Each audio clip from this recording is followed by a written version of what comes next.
Oke, kita masuk ke dalam perspektif lintas fungsional. Ya, struktur organisasi atau bagan yang mampu memberikan gambaran secara realistis dan imajinatif dalam sebuah organisasi dan dalam pemberian komando. Ya, jadi struktur organisasi itu merupakan bagan yang mampu memberikan gambaran secara realistis dan imajinatif dalam sebuah organisasi dan dalam pemberian komando atau perintah.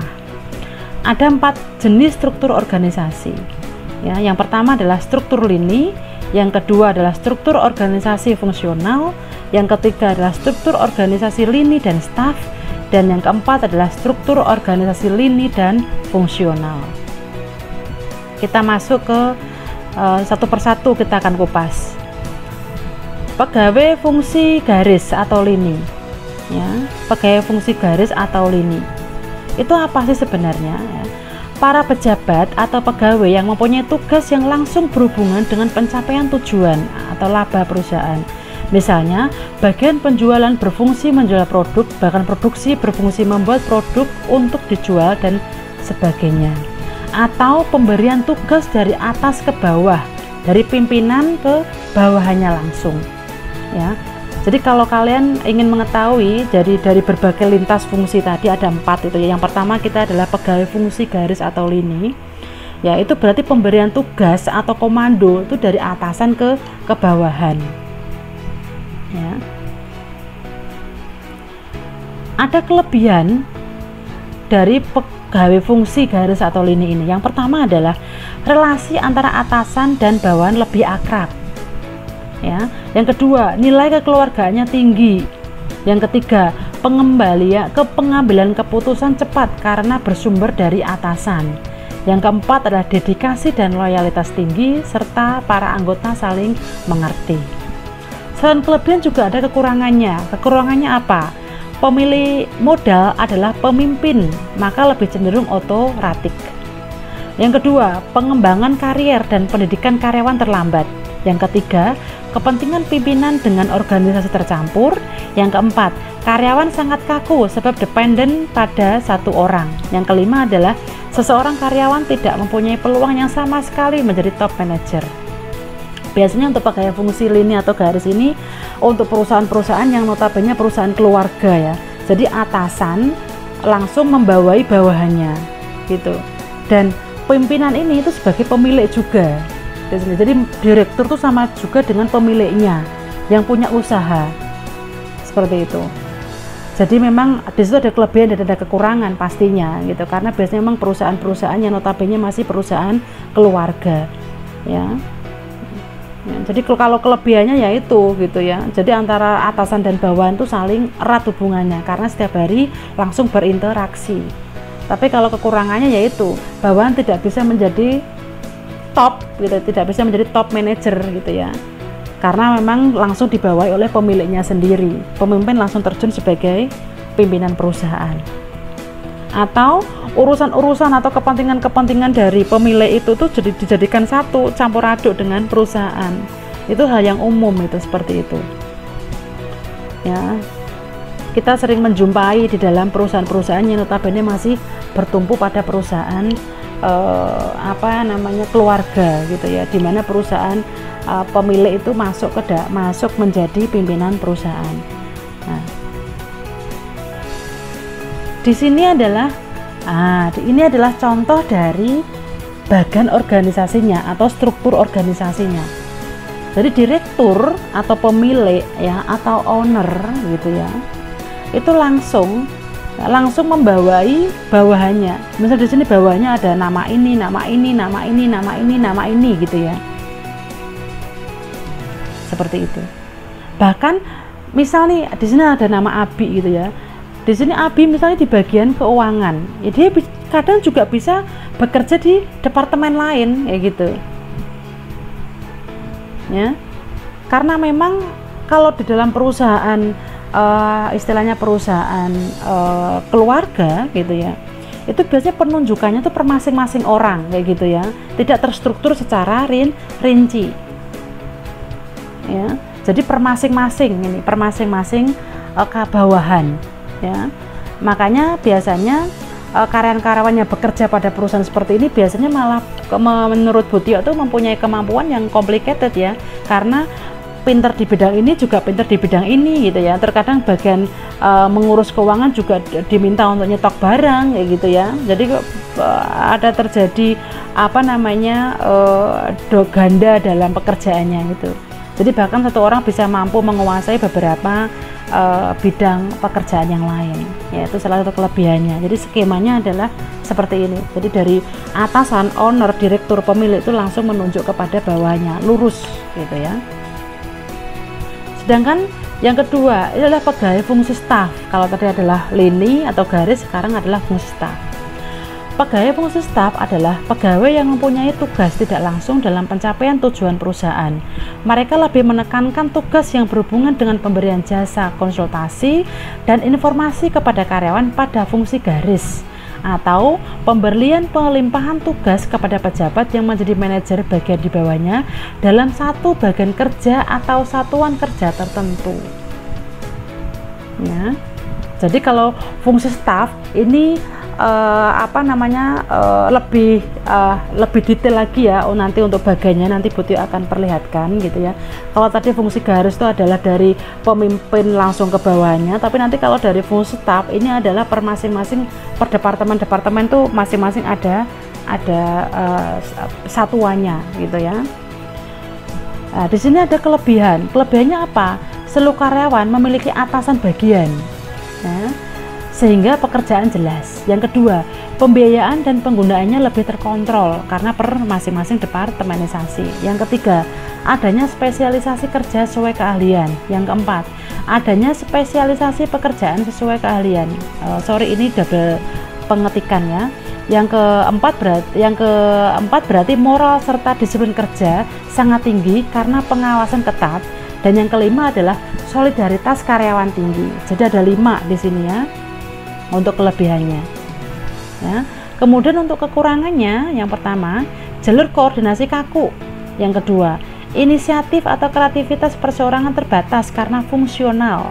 Yang ketiga, karena fungsional maka kadang tidak meluas ide pengembangan. Yang keempat, kurang interaksi antar fungsi. Yang kelima, tingginya kebergantungan fungsi kepada pejabat terbatas. Dan yang keenam adalah dalam hal tertentu pejabat fungsional susah terkontrol selain pemimpin langsung. Ya, jadi nanti kalau pegawai fungsi staf ya, itu biasanya sudah pada perusahaan-perusahaan yang lumayan besar gitu ya, karena semua bagian sudah terdepartemenisasi. Nah, ini adalah salah satu bagian dari fungsi ya. Tadi kalau ini adalah yang lini garis gitu ya, tapi kalau yang fungsi seperti ini, nah ada tambahan seperti ini kalau untuk yang fungsi ya gitu ya. Kalau yang fungsi berarti ada tambahan seperti itu, semuanya terdepartemenisasi ya, semuanya terdepartemenisasi ya.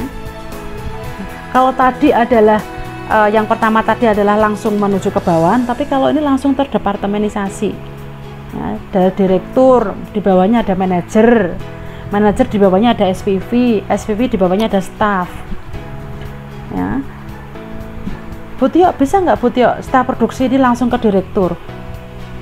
Kalau untuk fungsi ini ya, untuk fungsi ini, lintas fungsi ini itu tidak diperbolehkan.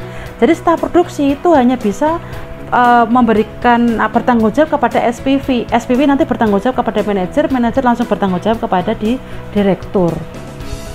Jadi staf produksi tidak boleh langsung kepada manajer atau bahkan langsung ke direktur, itu tidak diperkenankan kalau menggunakan yang fungsi ini ya. Jadi ada perbedaan di situ. Kemudian yang ketiga adalah organisasi lini dan staf. Nah, ini berarti penggabungan. Adalah pendelegasian tugas berupa wewenang dalam organisasi ini berlangsung secara vertikal dari seorang atasan pimpinan hingga pimpinan di bawahnya ya. Berarti ini yang lini ya. Selain bawahan langsung, seorang pimpinan memiliki staf langsung meski staf tersebut tidak merupakan atasan dari bawahan yang ada di bawahnya. Staf tersebut merupakan staf ahli yang memberikan ide, gagasan, saran, dan pertimbangan untuk membantu pemimpin dalam pengambilan keputusan. Ya, kelebihannya adalah yang pertama, ada pembagian tugas yang jelas, pengawasan yang jelas. Yang kedua, kerjasama serta alur koordinasi dapat dilaksanakan dengan tepat. Yang ketiga, pengembangan bakat dan karier lebih terarah. Yang keempat, staffing disesuaikan pada prinsip the right man of the right place. Yang kelima, bentuk organisasi ini memiliki fleksibilitas untuk diterapkan. Ya, sedangkan untuk kekurangan, yang pertama adalah tugas pokok kadang terabaikan karena lebih kepada tujuan bagian. Yang kedua, proses pengambilan keputusan lebih lama. Yang ketiga, terjadi blocking antara bagian sehingga terkadang solidaritas organisasi lebih rendah dari solidaritas bagian. Yang keempat, terjadinya persaingan yang tidak sehat antara atau pejabat dengan pejabat lainnya. Ya, ini adalah bentuk dari lini dan staf, ya, lini dan staf. Nah, seperti ini bentuknya. Jadi di sini ada staf produksi bisa langsung bertanggung jawab terhadap direktur gitu ya, karena menjadi staf ahlinya, ya. Atau staf SDM juga bisa langsung ke direktur, ya. Jadi perbedaannya adalah ini, gitu ya. Kemudian berikutnya adalah organisasi lini dan fungsi. Adalah organisasi yang menekankan pada masing-masing anggota untuk memiliki wewenang yang sama pada kondisi pemimpinnya yang kolektif. Organisasi komite tepatnya lebih mengutamakan kebijakan atau keputusan pemimpin, artinya dalam organisasi ini terdapatnya pimpinan yang sama pada kondisi pemimpin yang kolektif. Ya, nanti kalian bisa langsung melihat ke bahkan organisasinya ya, jadi nanti bisa langsung mendapatkan gambarannya. Ini adalah kelebihannya. Yang pertama adalah solidaritas tinggi, yang kedua disiplin tinggi, yang ketiga produktivitas tinggi karena spesialisasi dilaksanakan maksimum, yang keempat pekerjaan-pekerjaan yang tidak rutin atau tidak dikerjakan, yang kelima usaha kerjasama bawahan mudah digalang, yang keenam keputusan dapat diambil dengan baik dan tepat karena kemampuan dewan pemimpin yang banyak sumber daya, yang ketujuh kecil kemungkinan penggunaan kekuasaan secara berlebihan dari pemimpin. Nah, ini kekurangannya. Yang pertama, kurang fleksibel. Yang kedua, spesialisasi memberikan kejenuhan. Yang ketiga, proses pengambilan keputusan agak lamban ya, karena nanti ada beberapa tahapan fungsi ke masing-masing lini gitu ya. Yang keempat, cenderung saling menyalahkan. Yang kelima, ide dari bawah sukar berkembang karena pengaturan ide berasal dari dewan pemimpin. Yang keenam, middle manager mendapatkan perintah dari beberapa pemimpin. Nah, ini adalah salah satu bentuk dari bagan organisasinya. Nah, ini perbedaannya. Ya. Jadi perbedaannya kalau direktur gitu ya, direktur tuh bisa mempunyai wakil direktur gitu ya. Jadi direktur tuh bisa mempunyai bawahan atau staf ahli, staf di bawahnya, staf ahli di bawahnya atau dewan pemimpin di bawahnya, itu wakil direktur.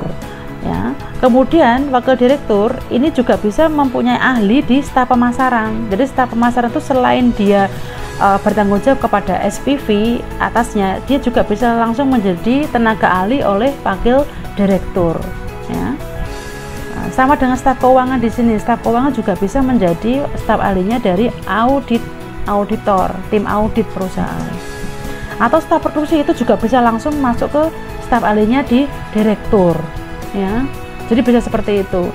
Jadi ada perbedaan-perbedaan itu ya, ada perbedaan-perbedaan mengenai lintas fungsional, ada 4 ya, dan semuanya Buddha sudah jelaskan, baik kekurangan maupun kelebihannya maupun gambaran mengenai struktur organisasinya, sehingga mampu mendapatkan gambaran-gambaran tentang perbedaan dari masing-masing lintas fungsional.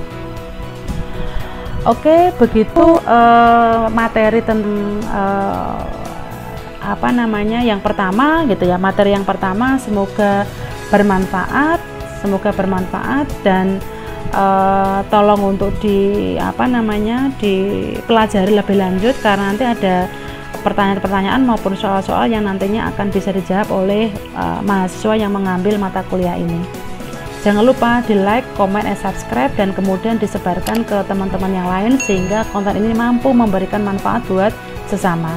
Terima kasih. Assalamualaikum warahmatullahi wabarakatuh.